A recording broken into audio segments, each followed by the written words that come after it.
दिल्ली के अंदर प्रदूषण के खिलाफ युद्ध प्रदूषण के विरुद्ध अभियान चल रहा है, जिसके तहत डस्ट का जो पोल्यूशन में कंट्रीब्यूशन है उसको कम करने के लिए एंटी डस्ट कैंपेन दिल्ली के अंदर जारी है।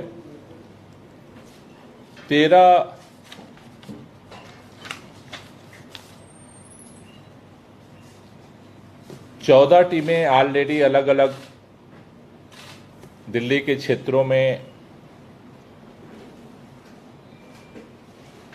डस्ट को लेकर के जो मापदंड हैं उसके उल्लंघन करने वालों के खिलाफ काम कर रही हैं। मैंने खुद कई उन साइटों का विजिट किया जहां पर ये कंप्लेंट आई कि इन जगहों पर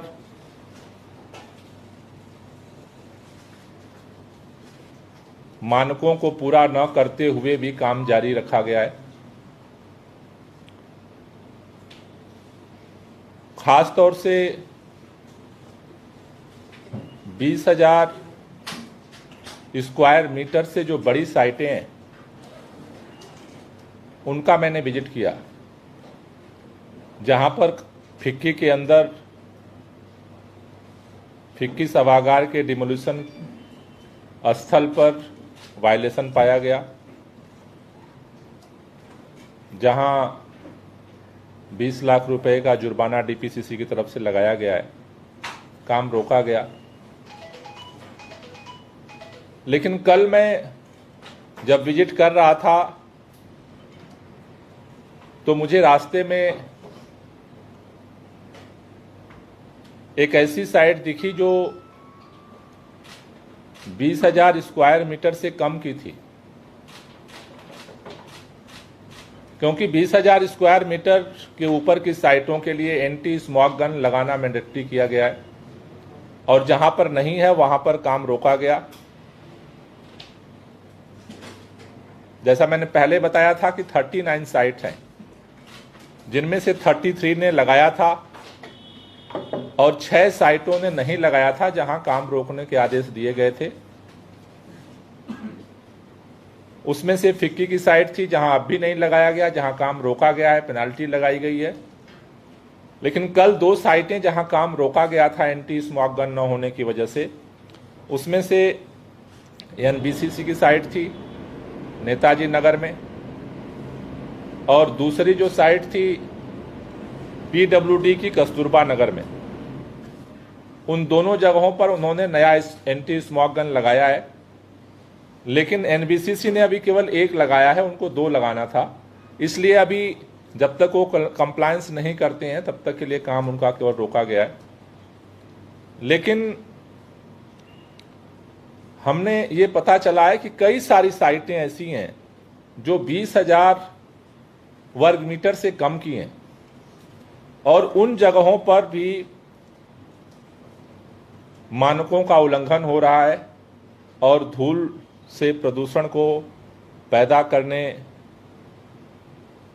में उस जगह पर उन साइटों में भयंकर भूल की जा रही है।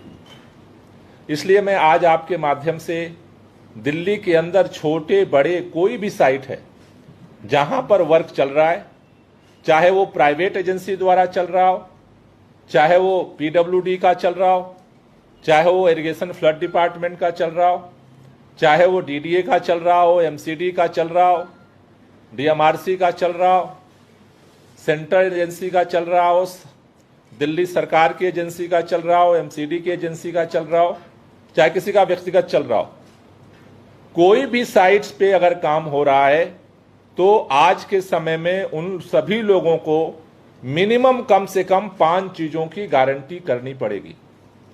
पहली बात कि जहां भी वर्क स्थल है, छोटा है या बड़ा है, वहां पर 10 मीटर की हाइट तक का वहां टीन सेट का कवर लगाना पड़ेगा। जिससे कि अगर वहां पे वर्क हो रहा है तो धूल कम से कम सड़क तक ना आए।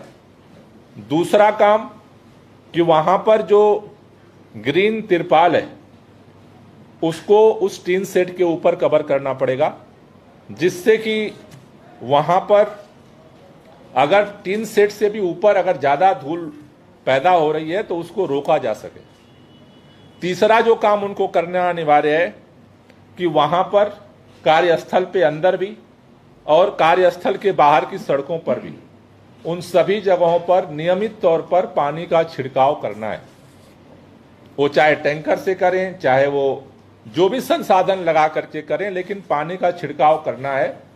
20,000 से ऊपर के लिए तो एंटी स्मॉग गन लगाना ही है पानी के छिड़काव के लिए, लेकिन 20,000 से नीचे की भी जितनी साइटें हैं वहां भी पानी का छिड़काव करना अनिवार्य है, चाहे जिस तरह से भी वो कर रहे हैं।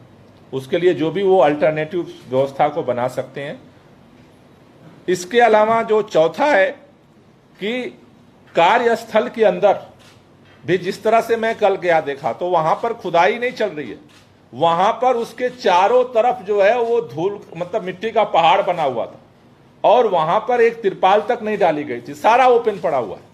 तो जो भी कार्य है जहां पर हो रहा है उसको नेट से ढक दिया जाए, जिससे कि क्योंकि पानी भी डालने के बाद थोड़ी देर बाद सूख जाता है। अगर उस नेट का अगर उस पर तिरपाल से ढका हुआ है, अगर पानी डाल दिया जाएगा तो फिर उसमें से डस्ट के पैदा होने के लिए संभावना काफी कम हो जाएगी। तो इसलिए वो ढका होना चाहिए। और पांचवी चीज कि कोई भी गाड़ी से कंस्ट्रक्शन मटेरियल अगर लाया जा रहा है या वहां से डिमोलिशन वेस्ट बाहर ले जाया जा रहा है तो उसको ढक करके किया जाए, कम से कम गाड़ी के लेवल पे किया जाए। कई जगह पे गाड़ी का जो कैपेसिटी होती है ढाले की उससे ऊपर तक भर लेते हैं मटेरियल और वो फिर सड़क पे गिरता हुआ जाता है। तीसरा, अगर उसमें जो गाड़ी आ जा रही है तो ऊपर का दूसरा जो है उसके जो चक्के हैं उसको भी धुला जाए, नहीं तो वो भी फिर डस्ट लेकर के सड़क पर आता है। क्योंकि जो डस्ट सड़क पर आती है अपने आप में मिट्टी प्रदूषण नहीं है, लेकिन मिट्टी जब सड़क पर आती है तो हमारे गाड़ियों के पहिए जब उस पर चलते हैं तो मिट्टी का पार्टिकल टूटते टूटते टूटते PM10 के बराबर हो जाता है। वो इतना छोटा हो जाता है कि फिर वो हमारे सांसों के माध्यम से हमारे अंदर जाने लगता है। तो इसलिए जो गाड़ियां वहां सामान लेकर आती हैं और जाती हैं वो फिर बहुत दूर तक सड़क पे भी डस्ट को फैला देती हैं और फिर वो हजारों जो भी गाड़ियां आती जाती रहती हैं उसको रगड़ती रहती हैं और वो फिर PM10 के रूप में, और जब और छोटा होता है तो PM2.5 हो जाता है। तो ये 5 चीजें आज हम दिल्ली के सभी लोगों से अपील करना चाहते हैं। जो लोग अपना घर बना रहे हैं, कोई कारोबार कर रहे हैं, जो बड़ी कंपनियां हैं, सरकारी एजेंसी हैं, सभी लोगों से मैं अपील करना चाहता हूं कि मिनिमम आप इन 5 कार्यों की गारंटी करें, जिससे कि आपका भी कंट्रीब्यूशन दिल्ली के अंदर अरविंद केजरीवाल के नेतृत्व में जो युद्ध प्रदूषण के विरुद्ध छिड़ा है उसमें आपका भी कंट्रीब्यूशन हो सके। इससे इन व्यवस्थाओं को करने में कोई बहुत बड़ा खर्चा नहीं है, लेकिन आपके इसके करने से दिल्ली के लोगों के ऊपर इस कोरोना काल में जो जिंदगी पर सांसों का संकट जो मंडरा रहा है उससे लाखों लोगों की जिंदगी बच सकती है। इसलिए हम सबसे सहयोग चाहते हैं, लेकिन अगर कोई सहयोग नहीं करने पर ही उतारू है अगर जिद पर, तो सरकार की भी जिद है कि हम उसकी जिद नहीं चलने देंगे और कार्रवाई करेंगे। इसलिए हाथ जोड़ करके हम सबसे विनती करना चाहते हैं कि आप भी इसमें कंट्रीब्यूट करिए, खुद पहल करिए। क्योंकि हमने कई जगह देखा, जैसे मैंने पहले दिन जब मैं फिक्की गया तो पहले दिन जब मैं शाम को गया तो वहां सब खुला खुला था। दूसरे दिन जब पहुंचा तो तिरपाल से ढक रहे थे। तो जब मेरे जाने पर ढक सकते हो तो पहले भी ढक सकते हो, कोई इतना बड़ा खर्चा नहीं है उसका। जैसे मैं कल विजिट किया 4 साइटों का, तो मैंने देखा कि कई जगहों पर कल ही नई नई तिरपाल खरीद के ढका गया था। तो मेरा ये निवेदन है कि ये काम आप कर सकते हो, लेकिन मैं जब जाऊं तभी करो, ये जरूरी नहीं है। ये हम सबकी सामूहिक रिस्पॉन्सिबिलिटी है और सबको मिल के करना पड़ेगा। दिल्ली बहुत बड़ा है और हम सबको करना पड़ेगा। इसके साथ साथ आज हमने एंटी डस्ट कैंपेन को आगे बढ़ाने के साथ साथ दिल्ली के अंदर आज से हमने जो 13 हॉट स्पॉट हैं उसको लेकर के माइक्रो मॉनिटरिंग शुरू किया है। इसके लिए दिल्ली के अंदर जैसा आप जानते हैं कि 13 हॉट स्पॉट चिन्हित किए गए, जिनमें मुंडका, बवाना, नरेला, रोहिणी, वजीरपुर, जहांगीरपुरी, पंजाबी बाग, अशोक विहार, द्वारका, आनंद विहार, विवेक विहार, ओखला और आरकेपुरम, ये 13 जो है वो हॉटस्पॉट हमारे साइट्स हैं जहां पर प्रदूषण का स्तर ज्यादा होता है लेवल। इसके लिए आज से हम लोगों ने माइक्रो मॉनिटरिंग का सिस्टम शुरू किया है। ये जो 13 साइटें हैं 9 डीसी के अंडर में आते हैं। इस पूरे अभियान के लिए 9 डीसी को नोडल पॉइंट बनाया गया है, एमसीडी के कमिश्नर्स को, डिप्टी कमिश्नर्स को, जिसमें साउथ एमसीडी में 6 साइटें आती हैं, सेंटर्स आते हैं। नॉर्थ एमसीडी के अंदर 5 साइटें आती हैं और ईस्ट दिल्ली एमसीडी के अंदर 2 साइटें आती हैं।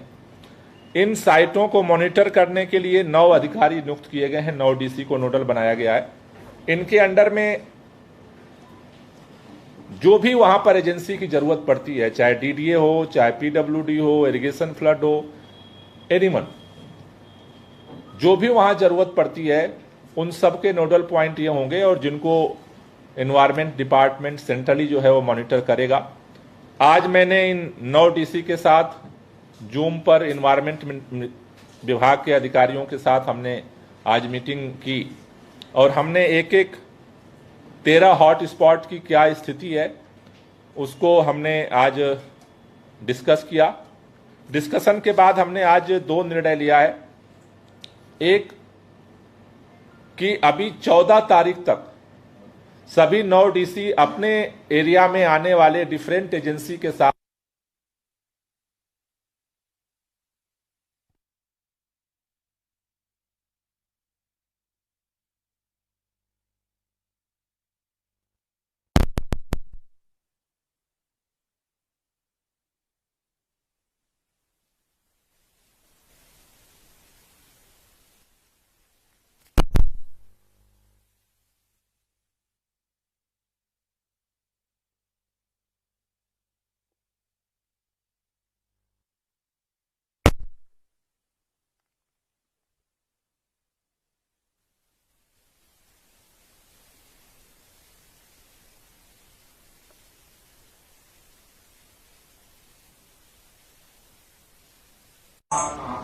जो डायरेक्शंस दिए गए अगर उसको जहां पर मिसिंग है उसको अब सेंट्रली भी हम लोग यहाँ ग्रीन वार रूट से मॉनिटर करना शुरू कर रहे हैं और उसके हिसाब से जो है हम लोग उस पर कार्रवाई शुरू करेंगे।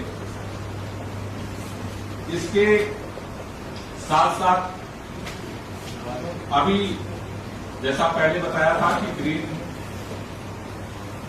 ऐप तैयार हो रहा है, तो ग्रीन ऐप लॉन्च होने से पहले सेंट्रल जो वार रूम है उसके साथ साथ जो अलग अलग एजेंसियां हैं उनके साथ टाई अप और मॉनिटरिंग के लिए ट्रेनिंग का काम हम लोग शुरू कर रहे हैं, जिससे कि ऐप लॉन्च होने से पहले उसके इम्प्लीमेंटेशन के लिए काम को किया जा सके। तो वो भी आज हमने अधिकारियों को डायरेक्शन दिया है कि बैकएंड की तैयारी जो है, ऐप की बैकएंड की तैयारी अलग अलग एजेंसियों के साथ कोऑर्डिनेशन के लिए काम शुरू कर दिया गया है और जल्दी पूरा होने के बाद फिर ऐप को लॉन्च करेंगे। आखिरी बात जो मुझे आपको बतानी थी कि हमने आपको कल बताया था कि दिल्ली के अंदर जो पूसा इंस्टीट्यूट के माध्यम से बायो डिकम्पोजर तैयार हो चुका है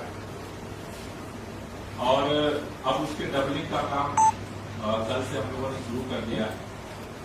400 हेक्टेयर तक के लिए गोल जो है तैयार हो गया था, अब उसको डबल कर रहे हैं। कल से इसके छिड़काव की शुरुआत करेंगे, लेकिन उसमें थोड़ा सा चेंज है।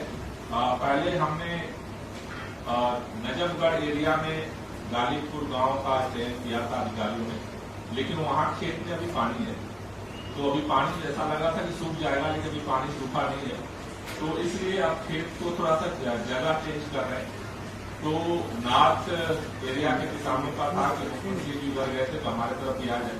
तो अभी जो कल जो शुरुआत कर रहे हैं वो नरेला क्षेत्र में कर रहे हैं।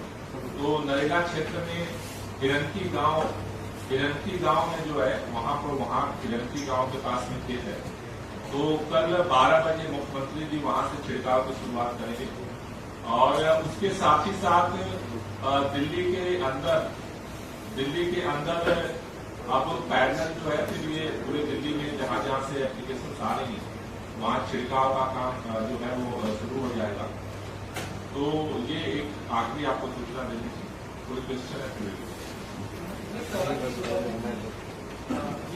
आप बना रहे हैं, आपको लगता है कि दिल्ली में प्रदूषण आ चुका है, कई लोग प्रदूषण दिनों की अवहेलना भी कर रहे हैं, एप्लीकेशन तो काफी पहले ही तैयार हो जानी चाहिए। अब देखिए अभी क्या है कि जहाँ जो लेवल पे है काम हो रहा है, इस जो हम लोग ऐप तैयार कर रहे हैं उसका जो मुख्य जो अभी जो प्राथमिक, क्योंकि उसमें हम बहुत सारे चीजों को डाल रहे हैं, लेकिन मुख्य तौर पर जो मॉनिटरिंग हम उसके लिए जो दिक्कत होती है वो बायोमास जब जलने लगता है। तो जब बायोमास अलग अलग जगह पे जो पूरा दिल्ली के अंदर पराली तो नहीं जलती है, लेकिन अभी जब थोड़ा सा और ठंड बढ़ेगी, जो ठंड बढ़ती है तो जगह जगह दिल्ली के अंदर जो है वो पूरा जलाने का काम शुरू होता है। तो अभी जो है मेन हमारा टारगेट जो है जिससे हम उसको मॉनिटर करना चाहते हैं, तो उसलिए उस टारगेट को लेकर के हम लोग आगे बढ़ते हैं।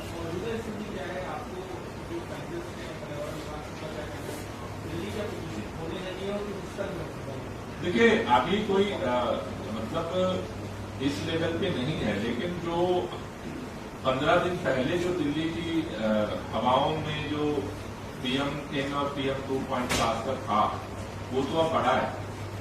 और जो साइंटिस्ट का कहना है कि जो अभी प्राइमरी लेवल पे पराली जो उधर जली और उसके बाद जो वेदर का सिचुएशन है उसमें तो PM10 भी बढ़ा है, PM2.5 भी बढ़ा है। लेकिन ये लोगों की आशंका है कि अगर चीजों को नियंत्रित किया जाए, क्योंकि एक फैक्टर है पराली का, दूसरा फैक्टर है दिल्ली के अंदर से डस्ट को लेकर के, उस पर सरकार पूरी ताकत से काम कर रही है। जैसा मैंने कहा कि दिल्ली के अंदर से जो कूड़ा जलते हैं और जो चीज होती है उसकी सरकार तैयारी कर रही है अभी से। तो लेकिन फिर भी हमारे लिए खतरा बना हुआ है कि अगर हम सब लोग मिलकर के सामूहिक एफर्ट नहीं करते हैं तो इस कोरोना के समय में अगर जिस तरह से PM10 और PM2 बढ़ना शुरू हुआ है, अगर वो ट्रेंड रहता है जारी और आगे जो है मौसम का रुख बदलता है और पराली बढ़ती है, तो जो आज सिचुएशन है उसमें गंभीर हो सकती है। तो इसलिए प्रिकॉशंस के तौर पर सारी गतिविधियों को संचालित किया जा रहा है। सर, एंटीडस्ट कैंपेन लॉन्च करने से पहले क्या साइंटिस्ट ने आपको बताया था कि डस्ट का PM2.5 में क्या कंसंट्रेशन है? देखिए वो कोई अलग अलग जगहों पे क्योंकि डस्ट कहाँ पे क्या कितना पैदा होती है उसके डिपेंड करता है, लेकिन डस्ट का कंट्रीब्यूशन तो होता है PM10 में खासतौर से। PM10 में डस्ट का कंट्रीब्यूशन ज्यादा होता है, PM2.5 में जो अदर जो गैसेज है उनका कंट्रीब्यूशन ज्यादा होता है। परसेंटेज तो अभी मैं आपको देख बता रहा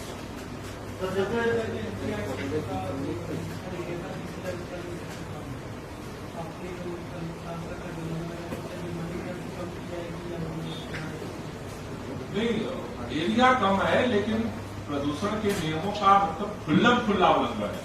मतलब वो तो दादागिरी वाली बात है। मतलब बीच सड़क पे एकदम मेन सड़क के बगल में मतलब एक 3 सेट भी लगाने की उन्होंने जहमत नहीं समझी। पूरे दिल्ली में कंस्ट्रक्शन हो रहा है, आप कहीं भी जाओगे तो आपको पता चल जाता है कि यहाँ कंस्ट्रक्शन हो रहा है। चलो टूटा फूटा ऐसे ही, छोटा मोटा ऐसे ही, एक तिरपाल तो टांग लेते हैं। मतलब वो तो उन्होंने पहाड़ बना रखा है और ऐसे लग रहा है तो दिल्ली में रहते ही नहीं।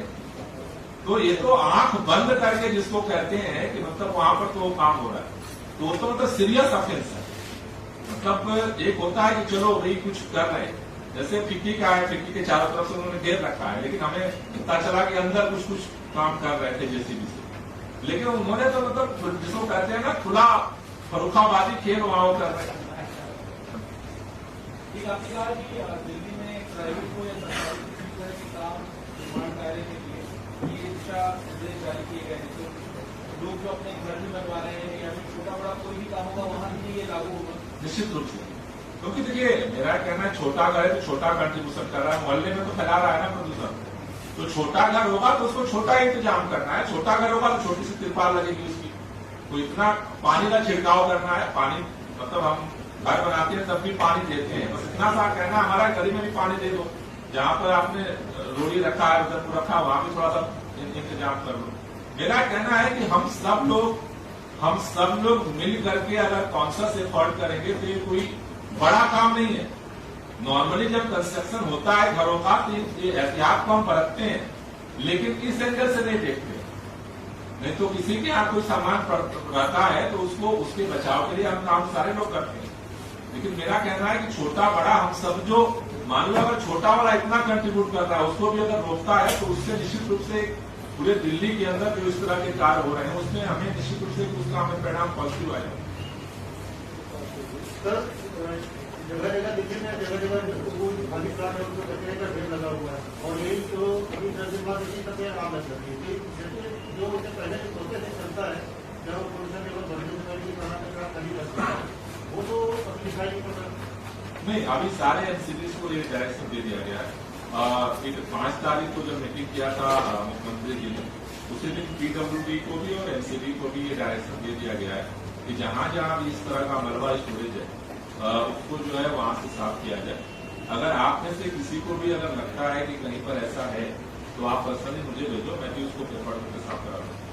एक दूसरा सवाल है कि जैसे पर्यावरण मॉडल तैयार उसकी भी तैयारी कर रहे हैं, सब जगह लगाएंगे। जो अलग अलग एजेंसियां हैं उन लोगों से भी वो लोग भी टीम लगा रहे हैं और हम पर्यावरण मास्टर सेंटर भी लगाएंगे, उसकी भी तैयारी चल रही है, वो आपको बता देंगे।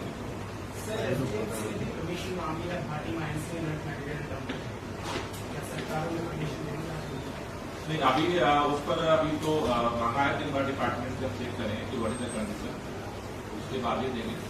पर्यावरण के नियमों को उल्लंघन करके तो नहीं देंगे। Okay sir, okay, thank you.